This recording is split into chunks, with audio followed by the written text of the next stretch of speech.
a d'hier, donc de Shabbat, Tetzaïn Adar Bet. Donc, comme on l'a dit, à partir du moment où chaque personne va faire en sorte de faire la volonté d'Akadosh Baruch Hu, c'est-à-dire de faire les 613 mitzvot, de respecter les 365 interdits et d'agir de manière positive avec les 248 mitzvot assez, à ce moment-là, il va devenir ce que l'on appelle Merkava. Dans le langage de la Chassidut, un Merkava, ça veut dire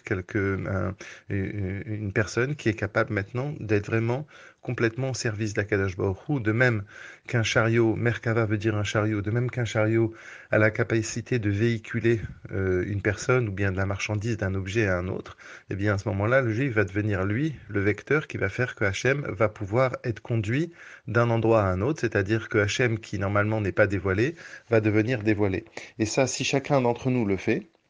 à sa petite échelle, eh bien le Tanya d'aujourd'hui nous dit qu'à ce moment-là,